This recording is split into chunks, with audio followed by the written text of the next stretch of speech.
Hi friends, welcome to episode 30 of the Quirky Monday Craftcast. My name is Kalisha and you can find me anywhere online as Nadira Tani. If you are a new or returning viewer, thank you so much for coming to spend a little crafty time with me. And as usual, I am coming to you from my home in Central Florida, where as you can see, it's quite sunny. We've got a couple sunspots coming in through the bushes, so hopefully that won't be too irritating. Today is Tuesday, March 13th, and I have a bunch of goodies laying around on the ground in front of me. So let's jump right in. We'll start with finished objects. So, the first finished object that I have is my cabled hat from my mom. Let me grab it. Now, once upon a time, I had a styrofoam head that I could put like hats on, but the house ate it and I don't know where it is. So I have put this hat on a bowl. And I say finished in quotations because I have not tied it off in the top yet, because I'm still making notes about the decreases that I did. So here it is. It has the wide braid there, and then a solid column, and then a smaller braid, and it just alternates that pattern going around. And this is the lifeline that I put in, because then I started doing the decreases, and I'm a firm believer in lifelines. But as you can see, hopefully, can I move this? Don't pull it out. Okay. So, as you may be able to see, what I wanted to do was to decrease but keep the pattern going so that the cables go all the way up to the crown. And I think I was pretty successful in that, if I do say so myself. So, these are all of my markers for keeping track of my cable repeats, the start of my decreases, and I'm very, very proud of this hat. I did come up with a name for it. It is going to be called the Braiding Party Hat. Everything's falling. It's going to be called the Braiding Party Hat because when I was making this hat, I kept thinking about how when I was little, my mom would braid my hair, you know, as I'm like getting ready for school or church or something like that, and she put braids in my hair. And then I also thought about being in college, and you know, when you're living in the dorm, a lot of times my friends wore like the long box braids, and when it came time for them to take their braids out, we would have what's called a braiding party, and you would get like a bunch of your girlfriends together, and we would all sit around the person with the braids and take out her braids. And it was kind of like one of those like community things where you got a movie on, everybody's chatting, you know, you're talking about classes, about boys, whatever, but just having like that good time together. And these are the thoughts that I was reminiscing on while I was making this hat.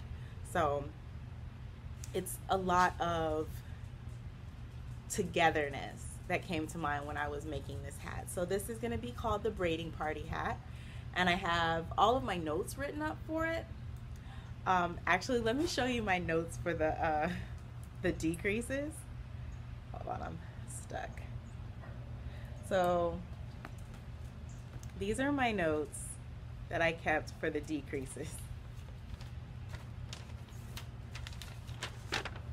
Look at this foolishness. So that just means I need to hurry up and write down the actual, you know, patterns to what I did before I no longer understand what my chicken scratch means. So yeah, this hat, oh, one thing I didn't show. The stitch marker here is where I was last week, and I just went cable crazy and knit the whole thing within the week. But yes. It is knit from Ba Yarn. This is Ba Manhattan. It is 70% merino, 30% cashmere. I held it double so it's an approximate DK weight, and I have this much left. So I don't know what I can do with that. Maybe I'll work it into a shawl or something. I don't know. Like not, of course not a shawl by itself, but like as an accent in a shawl maybe. I don't know. But there's that. I love it. I'm so happy that it's finished. I'm so happy that those decreases worked out, because let me tell you, even though I put in that lifeline, just the thought of a ripping out to the lifeline was like the most. So I'm gonna go ahead and take this stitch marker off and put this baby away. Okay, and before we move on to works in progress, I wanted to take a moment and talk about this little stitch marker. So last week I mentioned that this stitch marker is made from a seashell that I got at the beach in Delaware, and actually got a comment from Zakia of the Lady Wing Crafts podcast wanting to know how I made a progress keeper from it. And really, it's nothing fancy. I just filled, okay, so you can look at it like that. Oh, haha. I just filled the back of the seashell with hot glue. And then I put the jump ring into the hot glue when it was still, you know, not dry or not solid. And that's it. So I tried initially to like tap a hole in it with like a little tiny hammer and a nail, but I just felt like that was going to make it break. So did a little brainstorming, and hot glue, man. Hot glue is your homie. So yeah, that's how I made that. So if you have like a seashell or some sort of object that you want to make a progress keeper out of, but it doesn't have a hole, or you don't know how to get a hole into it, try hot glue. Like a whole crap ton of hot glue. So yeah, that is it. So we'll move right along to works in progress. The first work in progress that I'm just going to mention real quick, I'm not even going to show it because it kind of looks the same, are my new jelly bean socks. I have knit down the leg on the first sock and I'm at the heel. I was going to carry it with me to work today for like downtime knitting, but because I'm at the heel, I didn't want to be like picking up and putting down the sock whilst doing the heel. So I just left it at home. So to be honest, guys, I'm really not that motivated with those socks. Maybe because I've already made a sock, you know, a pair of socks from that colorway, but they're gonna be like backburnered hardcore. So that's them, the new jelly bean socks. My next work in progress, you guys haven't seen for a bit because I have been working on it on and off. It is my puppy love shawl, like the pattern sample that I'm working on. So the last time you saw the puppy love shawl was the first one that I made in like the hand dyed yarns that were dyed for my dogs and everything. It was just like the freestyled version of the shawl. And then I wrote up the pattern from that shawl, and now I am recrocheting it from my pattern. And what I've discovered so far was that this is how far I've gotten in it. It's going to be a 3-color shawl, and it has sections of solid double crochet, a mesh, and then this here that I'm working on is the crochet brioche section. So when I originally started this incarnation of the shawl from my actual written pattern, I noticed that this edge was super tight. So I mean, of course, you know, you can block it out. I am making this from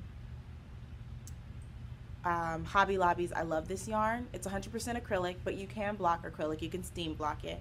So I knew that I'd be able to like block it straight, but it still was a bit too tight for me. So as you do, I ripped the whole thing out, and I decided to change the first and last stitch on each one of these rows. So instead of doing a chain 3 and a double crochet at the beginning and end of the row, I upped it to a chain 4 and a, what is it? Treble crochet, so that there's a little bit more length on there. So that's how far it is. I've got like, I don't know, like that much more crochet brioche to do, and then I'll introduce my last color.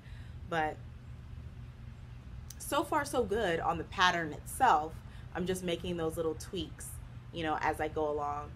And then one day I'll have this ready for testers. So hopefully the people who messaged me saying that they would like to test this are still interested. Fingers crossed you are.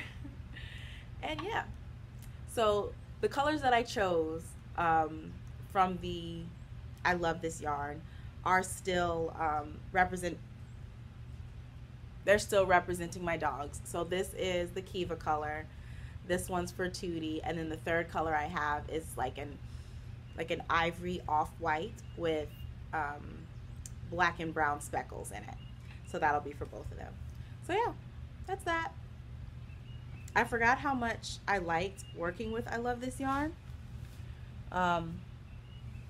It's really soft and I like it a lot. One of the major differences though from that yarn, from this shawl to the first shawl that I made, is that I am now making it in a worsted weight. So I'm adjusting the amounts of yarn, the hook size, the gauge, everything like that. But so far so good with updating my pattern. I just need to start trucking through that. And that brings us to the last work in progress. And this one I can tell you most definitely is the one that I'm most excited about. This is my crochet cardigan. And I wanted to have a name, but I don't know what I want to call it.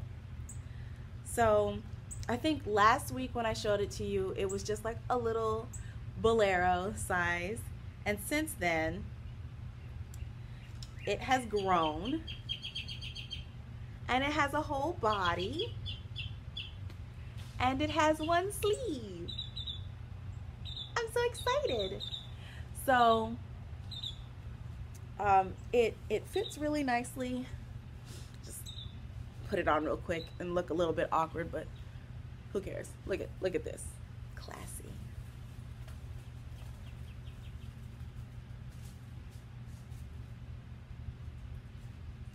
There was a bird fight in the bush. Akiva's going to go investigate it. So here's the sleeve. I decided to make 3/4 length sleeves because I find that I regularly push my sleeves up anyway. So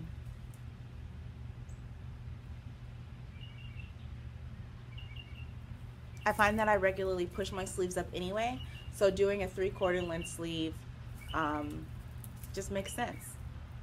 So it's all done in double crochet.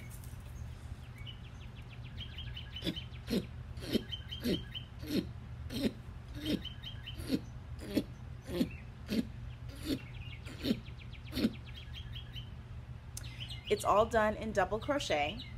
And yeah, so next I'll be crocheting on the second sleeve and then working up the button, or front bands? Fronts. The bits that go in front, because it's not going to have buttons. And this does not fit well over this. So I'm trapped in my sweater. Don't stretch it out. Okay.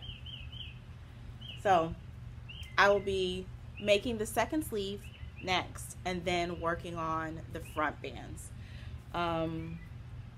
I mentioned last week they are going to have a contrast cable, and this is the color that I'm using for the cabling. The yarn is, this is Red Heart Super Saver. I think it's called Aran Fleck. Yeah, Aran Fleck. And this is Karen 1 pound. So they're both 100% acrylic. This is where I was last week, and then I went all the way down here and all over here. I did want to take a moment just to talk about the sleeve and how I did the sleeve. One thing you will know if you have ever done any project that has you crochet flat and then crochet in the round, they do not look the same. So I really did not want, like,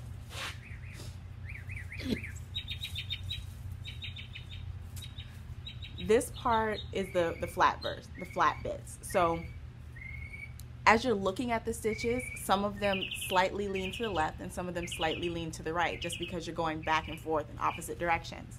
So when you join for the sleeve, what then would happen is that all of your stitches, if you just go on a spiral, will all be leaning the same direction, and you won't have that same kind of subtle ribbing. It almost looks like a subtle rib.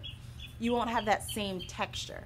So what I did to avoid that is at the end of the round, when I joined the round and chained up did the turning chain, I went back the other way. So instead of going in a spiral, I'm going like this, essentially working flat. And I really like the way that looks, because it makes it all look uniform, which I really appreciate. So if I keep working on this in the speed that I'm going, it'll be done by, I don't know, I'd say give it another week and a half. I'm gonna say 2 weeks, because I still have to decide what I want the cables to look like, because I haven't even come up with those yet. So, but I'm absolutely loving this cardigan. I cannot wait to wear it in public. I feel like when I wear this, when it's all done, like, I'm gonna be so fancy. So fancy. So yeah, that is that. This is how much yarn I have left from the first 1 pound ball. So just this bit. So I'll get the second sleeve out of this, and then I'll probably have to crack into the second ball for the front bands, which is a little bit irritating. No, it's very irritating, because it's not going to take a lot of yarn to do the front bands, especially when I'm doing the cabling in this yarn.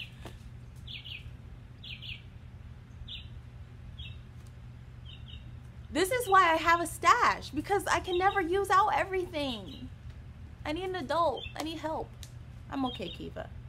She like hopped up on my lap just now, and she's like, "Are you okay?" I'm not rubbing your belly. I'm busy. That hurts. Get down. Get down. Thank you. Maybe I'll let you come up here later so you can say hi to the people. You're gonna say hi to the friends? Yeah? All right. So that is it for my works in progress. And I do have a couple maker plans. First maker plan is I was talking to one of my friends at work, and we were just kind of like, you know, talking about the things I like to make and stuff like this, you know, as you do. And she goes, "Can you surprise me and make me something?" So I said, sure. And so we started talking about like what kinds of things might she want. I was like, not doing socks, not doing a sweater. Probably will do something small for you. I've never seen her wear a hat. Don't peg her as much of a shawl person. So I'm like, okay, come on. Sit down. Okay. So I wouldn't peg her as much of a shawl person. So I was like, okay, maybe I can make you like a stuffed animal. So from that conversation, we basically came up with the idea of a set of elephant stuffed animals, where there'll be one for her and her boyfriend, and then one for their son. And as we were like fleshing out this idea, her face was priceless. Like, she just completely loved the idea. So I'm super excited to start that. So I've been like perusing Pinterest and Ravelry, looking for like the perfect amigurumi elephant pattern. I don't think I've landed on it yet, but I'm excited for that project. So that's a big one in maker plans. Yes? The face is dirty because you were sniffing in the dirt. That's a big one in maker plan. The next maker plan is not so much a like project that I'm making, more than one that I am refurbishing. So as I was cleaning up a couple days ago, I unearthed this necklace.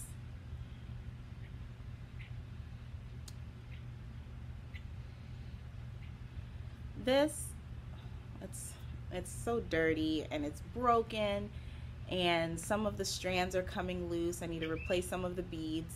But this necklace, my best friend Amber brought it back for me when she went to Ethiopia, like quite a few years ago. Probably like,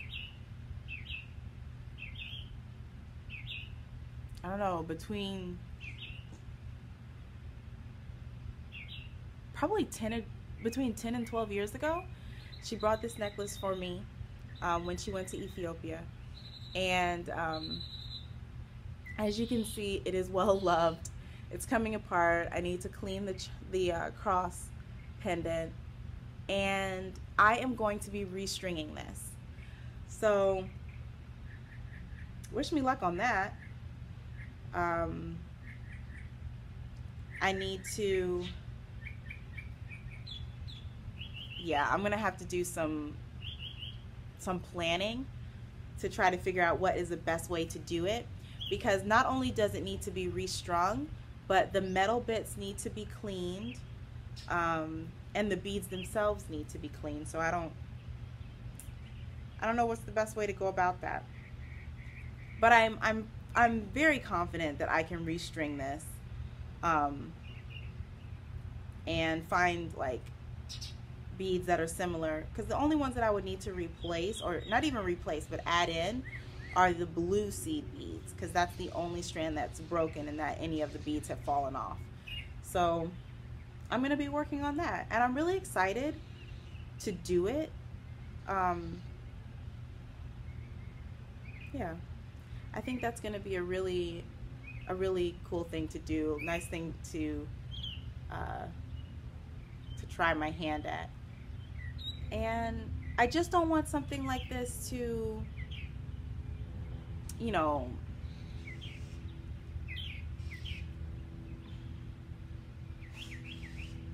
get all like grubby and tossed aside, and then possibly somebody might think it's trash and throw it away because it looks so old and dejected. So I need to refurbish this. But yeah, so that's a maker plan that I'm really looking forward to. Yeah, so you can see how, like, I don't even know what all this stuff is on the beads. The metal has what do you call it, oxidized, or it's turned green or whatever. So gotta clean that, gotta clean these. Yeah, so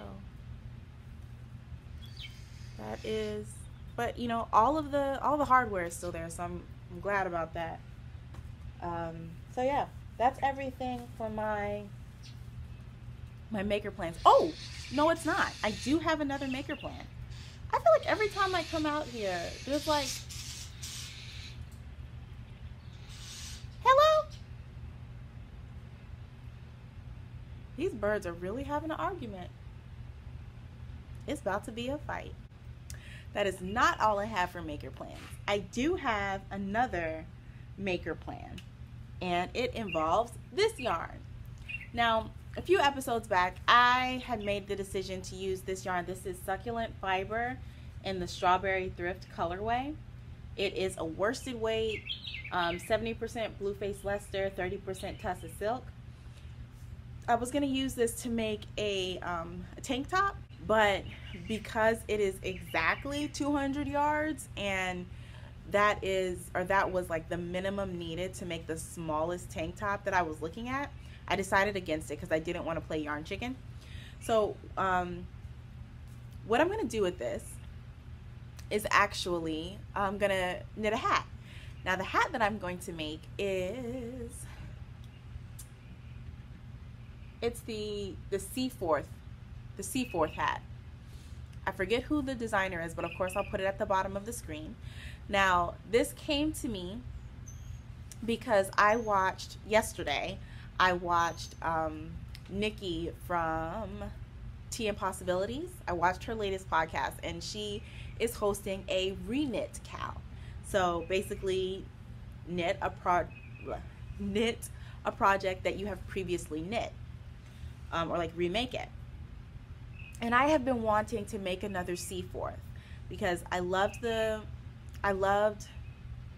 pattern, but I am almost 100% sure that all of my yarn overs in the first one I made are wrong, because I made that hat for the first time when I was like just starting out as a knitter, and I wasn't really confident in my knitting skills, but I was just like, I'll learn. So I'm almost 100% sure that all of those yarn overs are going the wrong way, and I know that I can make it better. The first one that I made, I used Red Heart with Love. I think it was in the peacock colorway. If I can find a picture, I'll put it in. But I love the hat. I don't wear it as much because it is a solid. It's more or less solid. There are like eyelets in it with the yarn overs, but it's not as like mesh as these are. So I want to make it again. So I will be making a Seaforth with this yarn. I will have to line it because the Blueface Leicester wool is going to fight my hair. So yeah, that's another maker plan. Now we're done with maker plans, and that will take us right into stash positions. For stash positions, I have just a couple things. The friend that I was talking about earlier, she had gone to St. Petersburg. Was it St. Pete? I don't quite remember. But anyway, she went away for the weekend, and she brought me back some handmade soaps. And they smell so good. Does it say where it was? No.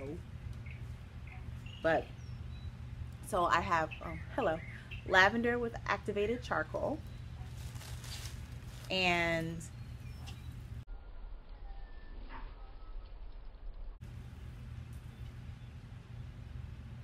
I'm fairly certain you guys didn't see that, but I'm sitting on my porch and a bird just flew under here. It was like a yard away from my head. Florida is really trying to kill me. If this podcast doesn't make it up, you know the birds got me. I think we're safe. The next one I have is Antique Sandalwood, and this one has olive oil and shea butter in it. And they have my whole bag. I have them sitting in my bag with some yarn on top of them, and it's making that whole area smell so good. So I kind of feel like I might make like some little organza bags, and tell me if this is a weird or stupid idea. But I kind of want to make some little organza bags, like maybe little drawstring bags, and like cut little chunks of this soap off to put in those bags just to keep in my project bags because they smell so good. Is that a thing? Is that weird? Am I being crazy? Just let me know. Probably gonna do it anyway, crazy or not. So I've got those. They smell delicious. They even smell great together. So that is my only non-yarn stash position. Last week I talked about Zenobia Bailey and being inspired by her use of color. So a couple days ago I was walking in Walmart and this happened. So this was the only one of this colorway that was hanging out with all of the mandala yarn. And I looked at this and I immediately saw pictures of her crocheted mandalas, and I thought, I can do that. I'm fairly certain that I'm not just going to do a flat mandala, because I got this, and then I got who is this? Karen Simply Soft. So I'll do like a stripe of black and then a stripe of rainbow around like that. And I think that is going to be a whole lot of fun. So I'm thinking about doing like a tote bag or something like that, because I don't think that this will be enough to do like a garment. Also, I don't think I'm this brave. If it was enough to do a garment, I don't think that I'd be brave enough to wear said garment. So I'm gonna do something with this. It's probably gonna end up being like a tote bag or something like that, because I think that will be a lot of fun. So this will be my Zenobia Bailey inspired project. If you don't know who Zenobia Bailey is, and this is your first time watching my podcast, go check out last week, learn a little bit about her, and like Google her, like search her Google images, because her work is so stinking cool.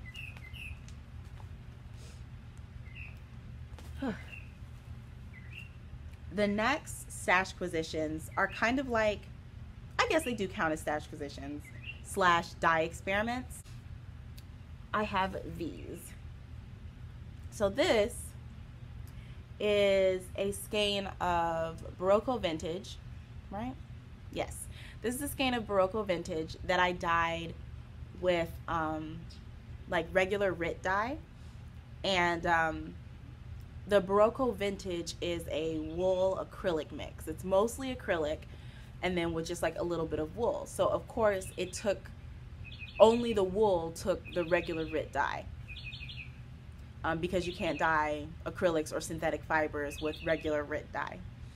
So I also had some of the RIT synthetic dye in my stash. So I said, okay, let me take this, let me use it, let's see how it works, because I never successfully used it before.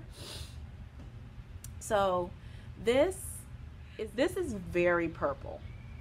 This is not supposed to be purple. This was supposed to be like a navy blue or like a denim blue. This is not that. So I thought, maybe it was just because, I had already dyed it. So the first dye, it was like half and half. So half of it was like this super pale blue. The other half was this super pale gray. I think I have a picture, so I'll put that up. And then I over dyed it and got this business, which I have no idea what I'm going to do with this. So it's basically a variegated worsted. So any ideas, holla at your girl. I don't know if I'm really feeling this. The second thing that I dyed in that same synthetic dye is this. This is a ball of Loops and Threads Woolite. So it's, hold on, I have another one down here. It is 85% acrylic, 15% nylon. So this one was white, and I just dunked it into the blue bath. Now this was blue, but this is how the yarn came out. So as you can see, that blue dye broke into the blue and the purple. I don't hate it, not what I was going for, but I do want to do something with it because I like this a lot more than this. So I went to Michael's and I grabbed this gray, also wool-like, and I think I'm just going to do like a shawl or something with them. So the wool-like is, it says that it's a super fine yarn. It counts it as like a fingering weight, but no. This is 678 yards to 100 grams. That's closer to lace, I think. So I'm going to attempt, I think I'm going to attempt crocheting with lighter weight again. The first time I tried crocheting with any lighter weight, my hands got really crampy, so I didn't quite enjoy it, but I'm going to try it again and see what I can come up with these. So that's a stash acquisition.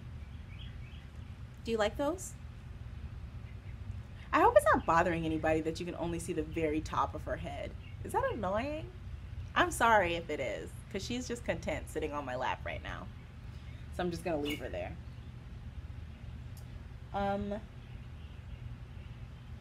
Yeah, that's it for stash positions, and that will take us to our next segment, which is black fibers, black threads. And side note, I've been getting a lot of positive feedback on this segment, and I really appreciate that. So I'm so glad that you guys are enjoying this segment as much as I am. This week I don't have a featured person that I'm going to talk about, and it's not going to be like a history lesson or anything like that. And I've mentioned this before, the way that I come up with the topics that I'm going to talk about in the black fibers, black threads section is very organically. I start with a general Google search, and then I just explore from there. And then whatever is that one thing that catches my attention or that I latch onto becomes, you know, the subject of the week. And this week it's color. When I was looking through the different fiber traditions and making traditions in African culture, African American culture, etc., there's a heavy, no matter which area you look, be it in knitting or crocheting or weaving, beadwork, sewing, textiles, anything like that, there's always a heavy importance on color. And specifically, or more pronounced, is the importance on color in the different traditions of beadwork. So when I was looking over like the different color meanings through the different cultures across the continent, I was able to find like tables that are saying like these colors mean these different things to these people,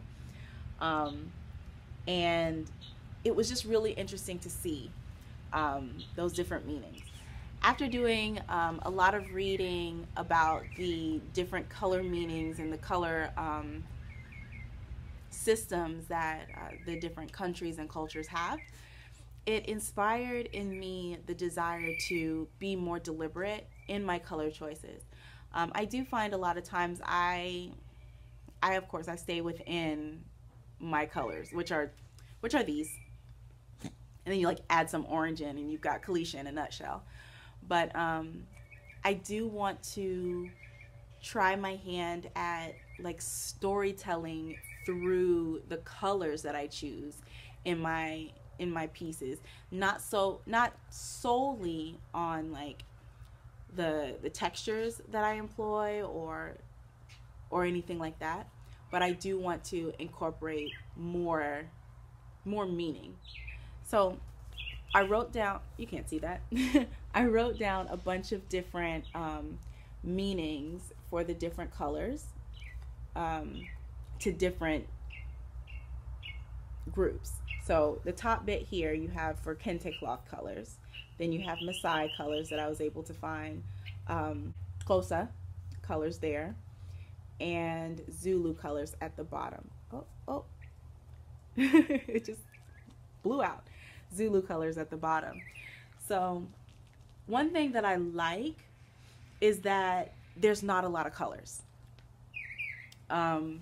So you had to, like, as a maker within these cultures, you had to know the meanings of the colors, what colors to use in order to get whatever the message was that you were creating within your piece across. For instance, in the Zulu beadwork, each color has a positive meaning or a negative meaning, which I feel like in looking at that leaves so much room for interpretation. So like if you get something with like black and blue in it, then that black can either mean marriage or death, and then blue could mean fidelity or hostility. So you really have to, it speaks a lot to the relationship between you and that person that you're getting this beaded message from. And I was finding that a lot of these beaded messages were like made by like a woman and sent to a man. So like it could be made by a wife and sent to her husband, or made by a wife and her husband would wear it, made by a unwed girl, you know, and given to the boy that she really likes, you know, or things like that. So knowing your community and knowing the people around you and having those relationships really helped to understand and comprehend these coded messages, which I thought was really cool. So as I sat and I was reading over all of these different color meanings and messages that can be interpreted from them, it made me really want to explore that more, and find ways to incorporate that into my making. So for instance, last week when I was talking about Zenobia Bailey's work and how her use of color inspired me to want to be more adventurous with my color choices, this week almost it underscores that inspiration as well as refines that inspiration. So yes, I want to try more colors. I want to venture out from where I am, but at the same time, I want to be conscious of what I can say with these colors. And I think that's a really cool place to be in, because it gives the opportunity for kind of an enhanced storytelling aspect to my making, which I'm all for. So hopefully, and again, I'm not sure how these things are going to come to fruition, but I have a lot of ideas and inspiration that's growing from this Black Fibers, Black Threads segment. So hopefully I'll be able to come up with little designs or projects that I can put together that incorporate the different things that I'm learning. And I hope they're also inspiring you. So yeah, those are the things that I've really been looking at this week. Just learning more about the color usage in the African and African American making. So we'll see where that takes me. If you have come across any color symbolisms, even if it's not an African American or African based color system. If you know of other color systems, like from other cultures, leave them in the comments below so that we can all like see different ways that other cultures interpret colors and how they use them, because I think that's really cool. Yeah. So that's it for Black Fibers, Black Threads this week. I am going to put the 4 different color systems that I found, like the meanings and the colors, in the down bar. So if you're interested to see like what the rest of them were, if you couldn't quite see it because I know the sun got a little crazy there for a little bit, but that information will be in the down bar. And the last segment that I have for you today is life and whatnot. So this past weekend, my friend Tiffany and I went to Heavy and Light, which is a program put on by the organization to write love on her arms. And it was amazing. This is the second time that we've gone, and it felt different for me compared to the first time. The first time that we went, I was really anxious because I'd never been to anything like this before. I didn't really I don't like crowds and stuff, and we got there kind of late the first time, so we didn't have like a good standing spot. It was like we were just in like a lot of people, and it was very like stressful for me. So this time we got there early. We were able to get good standing spots. We were actually by like a banister, so we had things to lean on, which when you're standing for hours upon end, having something to lean on is amazing. So this time I felt more calm. There were moments where I was just kind of like, but then, I don't know, it just felt like you're okay here, which is a very interesting feeling for me to have, especially in a room full of people I absolutely don't know. There were musicians and singer-songwriters and poets, and it was just a really amazing show.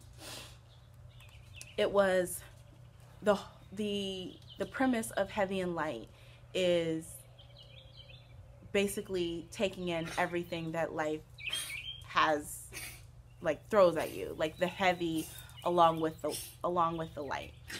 And one of my favorite moments from the program was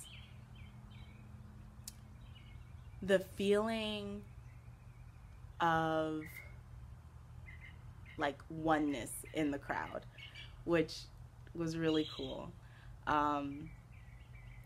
There were some really interesting moments. Like, okay, not interesting. Interesting is the wrong word. I feel like I'm gonna overuse amazing, so just whatever. So we had gotten through all of the performers, and we're up to the last performer, and it was John Foreman, the front man from Switchfoot. And he gets on stage and everybody's cheering, and you know, you have the people yelling like, I love you, da, da, da. So this one guy yells, I love you, and John Foreman turns, he says, I love you too, sir, what's your name? The guy's like, my name is Josh. So he's like, hi Josh, you having a good day? Josh is like, yeah. So everyone's like, yeah. We're all like cheering and stuff. So John Foreman goes and he's doing some songs. He's singing. Everybody is singing along. It was a really like amazing experience. There I go again with the amazing. I'm just saying. And at one point, this lady like throws like a paper airplane or a note or something that she's written. She throws it up to him. He catches it, which in itself, really? He catches it and reads it, and it's a song request. So he's sitting there trying to remember this song. And he's like, it's a really old song. I'm pretty sure I wrote it. And he tells the band, like, you guys don't know this song. So he's trying to like, and you can kind of see him trying to remember this song and like pull it up from his memory. And he turns to Josh, who's like off stage this way, and he's like, Josh, if I forget the words, you got me? And he's like, yeah. So we're like, woo. So he's like trying to find the beginning of this song on his guitar, and he's like talking, and like you can see him trying to find it, like moving around through the chords. And then here comes Josh yelling from off stage, "It's in G." First of all, you know the key that this random song is in? And so me and Tiffany automatically went. And John Foreman was like, "Oh, you know it? Come up here and play it." So of course, the entire area erupts, like the entire building erupts, like, yes, go play it, go play it. Like everyone's like cheering Josh on, like, get on stage, get on stage, get on stage. And so Josh, goes and jumps up on stage. John Foreman takes his guitar off and gives it to Josh, who then starts playing this song and singing it well. Now, I don't know if I'm like a musical pessimist, but whenever random people get on, random people out of the crowd get up on a mic, I never expect them to be able to sing. But he was so ready. Like, it was like when you go to a program and the people have planted somebody in the audience so they could like have this experience. Like, he would have been that planted person, but he was not planted. So he gets up there, he's singing the song. John Foreman has gone to the side of the stage and sat down. And you could see him just like looking at this guy who's just playing and rocking out and singing the song, and the crowd is singing with him, and it was just like so crazy. And so he finishes the song, and like everyone like erupts, and everybody's like cheering for him, and and so he goes to leave. Like, he walks off stage, and he's like, thanks, hugs John Foreman, and I'm like, his entire day, dare I say his year, has probably just been made. Like, so he walks off stage, and then John Foreman is like, "You know what? I want you to stay for the rest of the set." Homie stayed up there the whole set. They got him another guitar. They plugged him into the amp, and he's just playing. Like, he knew every song to the point where he's like playing it naturally and even like freestyles in it a little bit. And it was so awesome. And at one point at the end, when all of the performers came back up and they were doing, what was the song? Lean on Me. They were singing that, and one of the performers, called Propaganda, comes to the mic, and he's like, "Let this be a lesson to all of you. If you are always ready, you don't have to get ready." Because Josh, he was ready. Like, I'm pretty sure like almost all of the video footage on my phone is of that moment, of like that whole like. But I think that was the biggest takeaway that I had from this year's Heavy and Light, was if you're always ready, you don't have to get ready. So whatever it is that you are wanting to do or you think you want to do, you just keep working toward it. And whenever that opportunity drops, or whenever that knock comes to your door, you're already ready. Like, you don't have to stop what you're doing and pick up what you wanted to do. Like, you have been working for this moment. So when that moment happens, all you have to do is show up. So I don't know what that thing is for you. I'm not 100% sure what that thing is for me, but I found such inspiration in that. So I'm going to put a couple clips at the end of here of, the Heavy and Light, like some of the performers and everything. And if you ever have the opportunity to go to to Write Love on Her Arms event, you definitely should. It's an organization that focuses on bringing awareness to depression, anxiety, self-injury, suicide, Like all of these things that a lot of times when you're suffering from it or you're dealing with it, you feel, or it's easy to feel like you're alone in that. This organization seeks to remind you that you're not. And I find that really reassuring, because a lot of times whenever I have downswings, it is super easy to think I'm the only one who's feeling like this. Nobody understands what it feels like. You know, nobody understands what I'm going through. Like, I don't want to talk to anybody because I don't want to bring them down. You know, you have all of these things, or at least I do. But this past Saturday night at Heavy and Light, it reminded me that it's okay to be sad, you know. It's okay to have a downswing. No one is expecting you to always be the bubbly life of the party. And if you're not the bubbly life of the party and you just feel like a puddle on the floor, then that's okay. Tell somebody that you feel like a puddle on the floor. And the people who are really there for you and who really care about you will sit with you in that puddle until you're ready to get up. And then when you're ready to be the life of the party again, they will party with you. And so I just hope that you're having a day. And if it's a good day, awesome.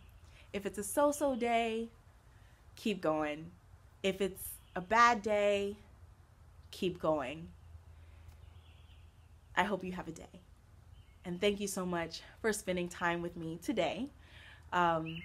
Leave a comment of something positive that happened to you in the last week. Share some highlights, share some positivity. Because I know whenever I see like comments of somebody saying, oh, this is the thing that happened to me, it brings me joy. Like, I love reading about other people's good moments. So yes. Peace. I'm done. I saw colors in the sky. I still can see those sparks when we collide.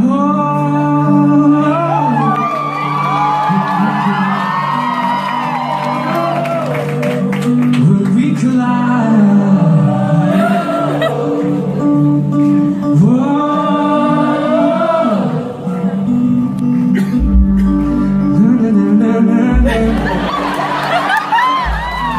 Separate points of view. The line that runs between us could be the thread that pulls us through. I know we'll find an answer. I know we'll find an answer. All the differences aside, I still can see those sparks when we go singing. Whoa, when we collide.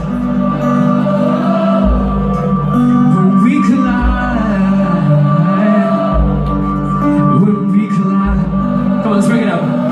All the voices. 2, 4, 1.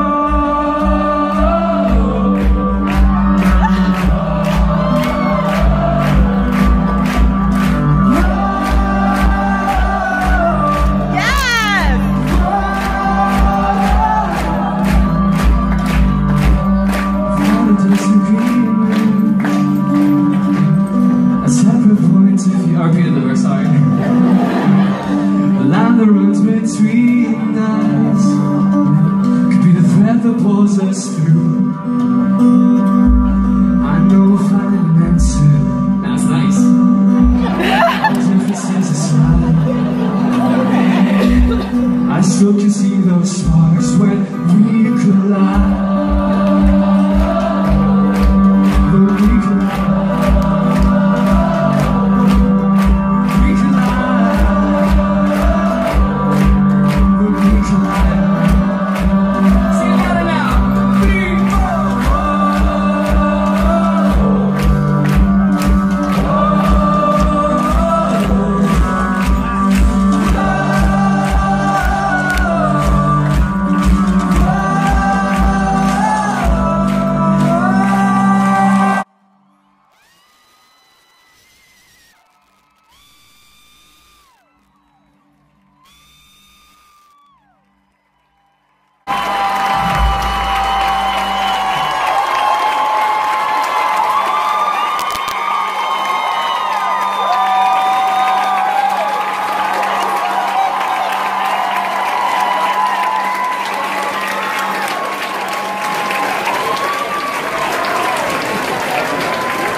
stay with us the rest of the set if that's okay.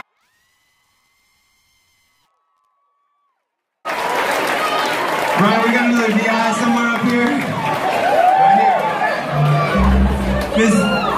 It's either like Josh stays up here or it's like, oh, thank you, good night. Yeah.